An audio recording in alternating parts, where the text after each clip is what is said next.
Good morning and happy Sunday, everyone. I'm actually running a little late right now, so I'm going to get to put on my shoes as I talk about my low, my high, my act of kindness. Let's see, what would be my low? Well, I guess if I really were to boil it down to what my low is, I had an opportunity to cross an item off my bucket list and my 2025 bucket list, and I couldn't do it. I know. I'm going to be regretting that for a while, trust me. I mean, it isn't that big a deal. I mean, again, it's only March. You know, I'm sure I'll have plenty of opportunities to try it again. At least that's what I hope so. That's all I keep telling myself. But my high is, well, I guess I could at least be thankful that I had the opportunity at all. But also, I got to see my family yesterday. I got to see my nephews. I got to hang out with them for a while. Went over to Pix, and there was this 90s party going on, which was sick as hell. And my act of kindness was... Wow, should I say... I'm a little hesitant to say what my act of kindness is for this one. I mean... Technically it is, but if you know me and you've been watching me long enough, it'd be like the one thing you'd never expect me to do. Which is, I actually bought a shot for a girl. I know, right? That's funny. Oh, here's the thing. Like, remember that 90s party I mentioned earlier?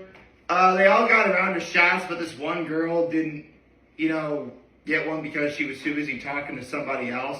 So I'm like, you know what? You gotta keep up with your homegirls. So yeah, I got her a shot. Although, when you think about it, that really is, I mean, me, of all people, like, I don't know, it seems kind of scandalous. But no, it was a lot of fun, and I'm glad I did it. I'm glad I went out and about. It was fun, and with that said, I get to talk about this next arc in Dragon Ball. I forget. So if you recall, last month I did the Goku Black Saga. So the next saga after that would be the Tournament of Power. Which, I mean, first of all, before I get into it, the marketing for this at the time was unbelievable. Like, I mean, they pretty much gave away what the stakes are from the very beginning. If you don't know, remember, Dragon Ball takes place in there's 12 universes, a multiverse, if you will. And each one of those universes would gather together a team, and that was the Tournament of Power. It was essentially a battle royale, free-for-all. Here's the thing, though, and here's where they spoiled the stakes. Every team that loses, their universe gets destroyed by Grand Zeno. These are hands down the biggest stakes Dragon Ball's ever seen. Ever. Like, I mean, we've witnessed, the Earth blow up. Twice, in fact. Once from Majin Buu and once from Frieza in Resurrection F. But the entire universe is at stake? For real? Not it is just erased out of existence completely. That's what happens if your team loses in the Tournament of Power. Not to mention the marketing for what Team Universe 7, the universe where Dragon Ball takes place in, for the most part. The marketing for that team, it was going to be Goku and Vegeta. It was Goku, Vegeta, Piccolo, Gohan, Tien, Krillin, Master Roshi, Piccolo, And round out Androids 18 and Android 17. We'll be getting to him a little bit later. Oh, and Majin Buu. Wait. Hold on. Goku, Vegeta, Piccolo, Gohan, Tien, Krillin, Majin Buu, Master Roshi, Android 17, 18. Okay, yeah. I said Piccolo twice, I didn't I? I'm so sorry. That was the original plan. So, the first half of the Tournament of Power is essentially like building up everything, what the stakes are. You meet, there's a sort of exhibition round between Universe 7 that consisted of Goku, Gohan, and Majin Buu, with Universe 9, which included the Trio de Danger, which became fan favorites, seriously. But also denizens from other universes as well, particularly Universe 11, we're watching everything and what was going on. And I think Masako X was really doing a good job of explaining this at the time. There are times when you can make a very strong case that Goku can be quite an antagonistic force in Dragon Ball. I mean, a Tournament of Power where if your team loses, your entire universe is wiped from existence. And this was all Goku's idea. And all because Goku just wants to fight strong opponents. I mean, yeah, that Saiyans want to fight strong opponents. That's pretty much commonplace at this point. But again, it's never been brought to stakes this high. And I really can't talk about the Tournament of Power without creating the greatest subversion of expectations anyone's ever seen. I mentioned that Majin Buu was originally going to be on the team, and that he was all over the marketing. But then, right before the tournament happens, Majin Buu falls asleep. They can't wake him up, so he can't go. So, with less than 24 hours before the tournament starts, they need a 10th. They need one more player for the team. And this is where a lot of controversy really started springing up. Because Goku suggested that they bring back Frieza. Now, obviously, I mentioned Resurrection F, Frieza dies again. However, if you don't know how the world of Dragon Ball works, which it can be a lot, I know, but it is possible that a woman named Fortune Teller Baba will bring you back from the dead for one day, and you go back to the land of the dead, or whatever. Or, in Frieza's case, hell. Which actually led to a really funny scene I'll get to in a second. So Goku gets the okay, and he goes to hell where Frieza is. And I mentioned the Resurrection F Saga. Frieza's version of hell is being, as he said, cooped like some damn pupating moth, being surrounded by fuzzy creatures who all they wanted, who their only care in life was worried about when they would get the next warm fuzzy hug. And I gotta say again, instead of ruining the universe, I was being serenaded by teddy bears. I love that. That line makes me laugh. Anyway, so Goku meets Frieza in hell, and it leads to one of my all-time favorite Dragon Ball scenes ever, where he frees Frieza from the cocoon, but obviously Frieza's still dead, he can't go anywhere. And so Frieza says, if I were to decline, how would that make you feel? Would you feel bad? And Goku says, a little, yeah.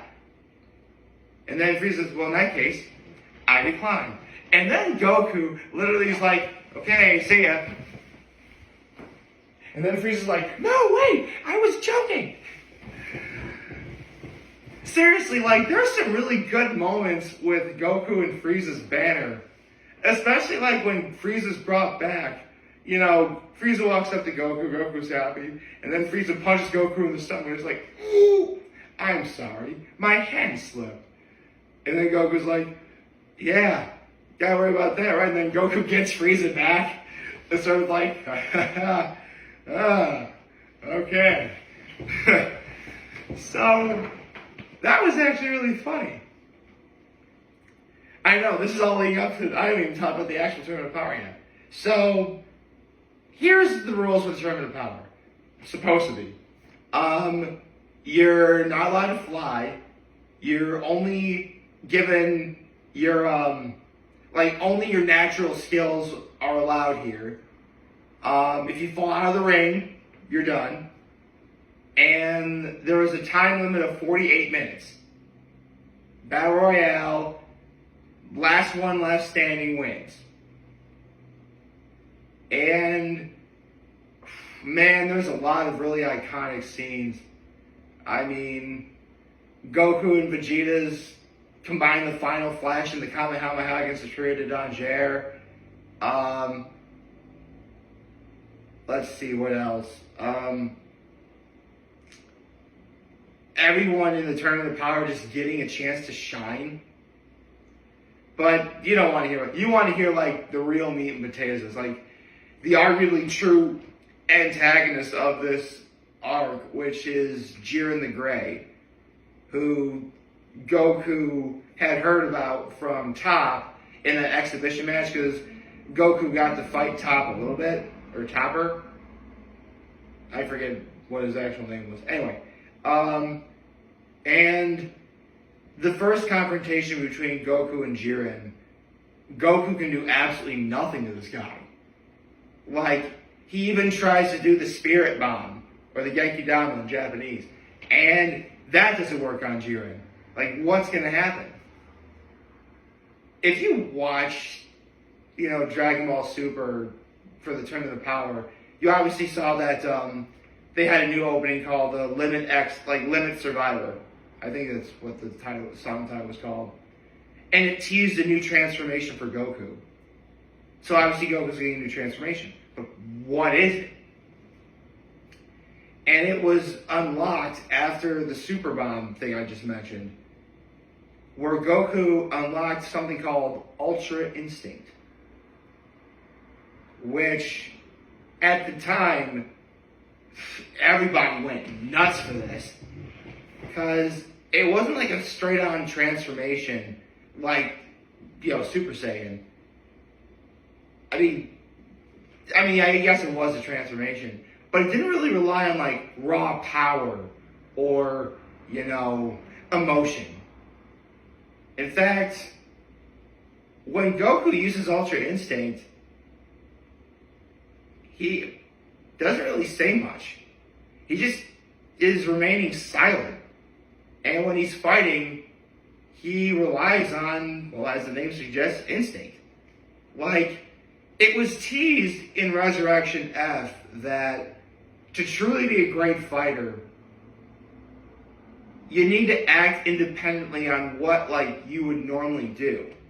I mean, I'm sure you all know the human body. How it works is, messages are constantly being sent via electronically all throughout your body. Everything I'm doing, all these movements right now, they're all being conveyed by electronic messages that go from, from one end of your body to your brain and back to that area to make the motion happen.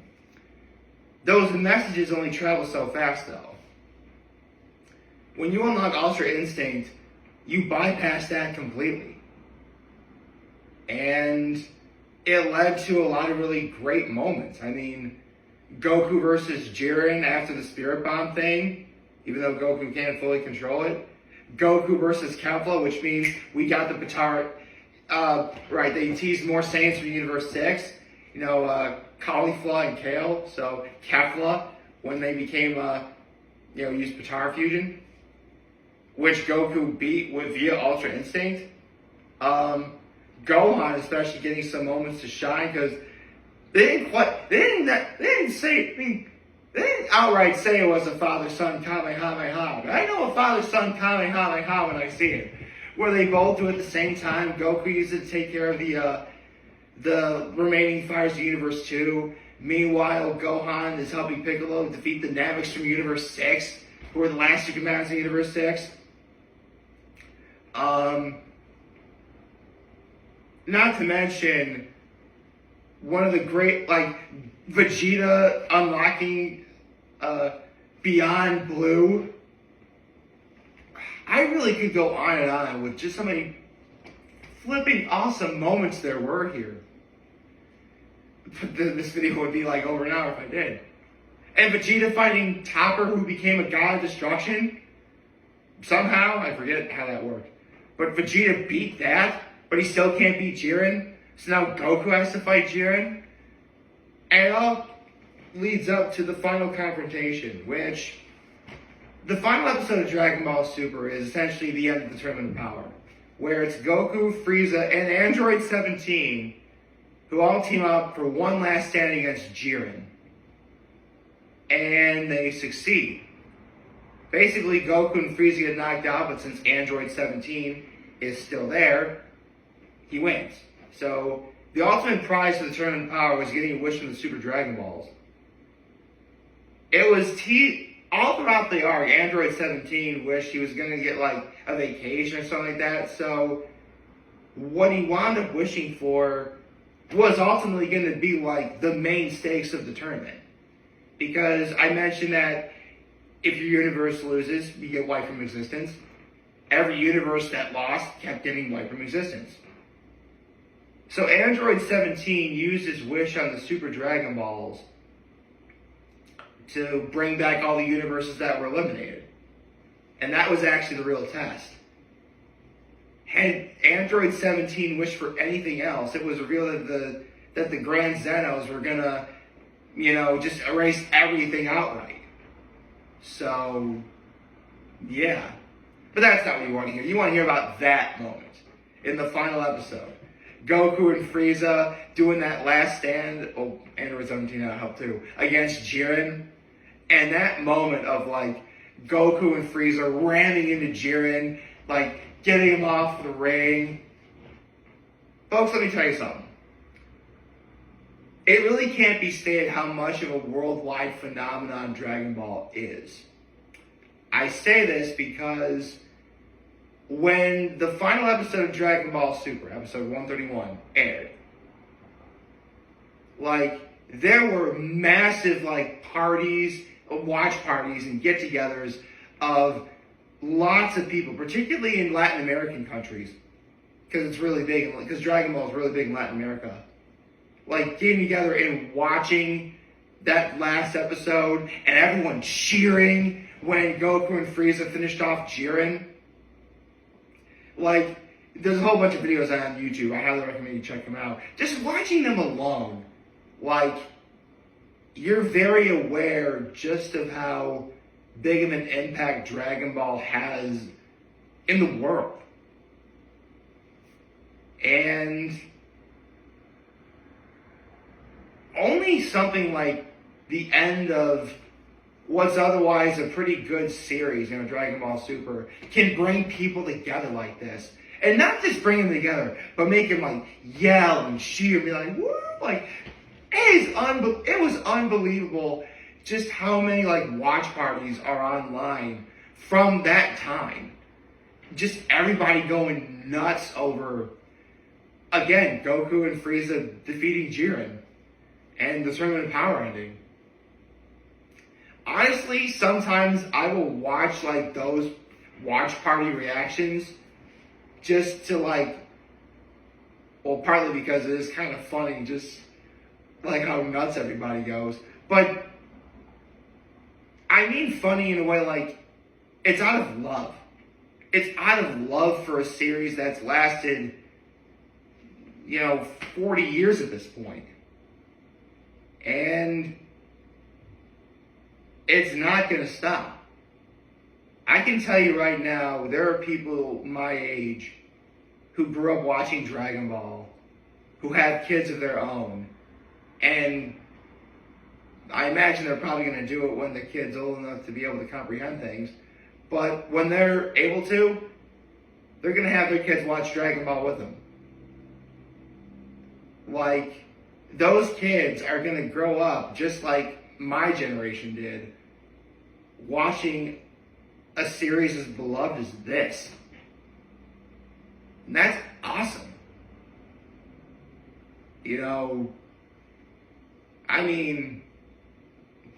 It's pretty obvious. I'm a single guy. I know I haven't met the right girl yet. I don't have kids. But when I do, and when they're old enough, we're going to sit down and we're going to watch Dragon Ball together. Because that's what you do. I mean, I'll be sure to enrich my children with other forms of media, to be sure. I mean, obviously, I'll encourage them to read. Hopefully they'll be better advocates of reading than I am. But I'll make sure they watch nothing but good shows like Dragon Ball, Avatar: The Last Airbender, Steven Universe, Amphibia, Ed, Edd n Eddy. I could keep going with how many shows I would have my kids watch and I'd be okay with. But I would promote, other things as well. I mean, you gotta play video games. You gotta keep up with your boys at school. Like my nephews who like puzzles, I make them do puzzles as well. I'll enrich their lives with, many things to stimulate their minds in a positive way. I'll do that, sure. But I can tell you right now, Dragon Ball is going to be one of those things that's going to do that.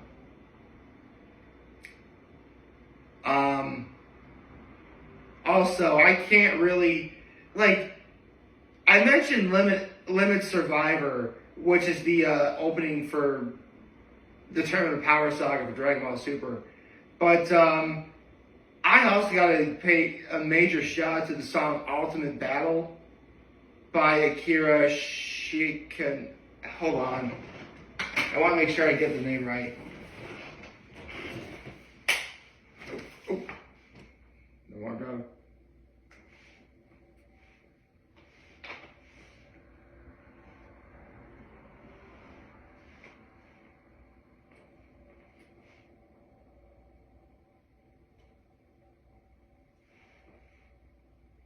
Akira Kushida. Okay. By Akira Kushida, who has a really booming, singing voice. Because that was always playing whenever Goku went to Ultra Instinct. I listen to that song if, I want to get hyped for something, man. But, yeah. In terms of being animated, this would be the last time we'd see any television series of Dragon Ball. I say television series because we may or we may not have gotten a few movies, which I get to talk about one of them in the next one of these videos, which I'm very excited to do.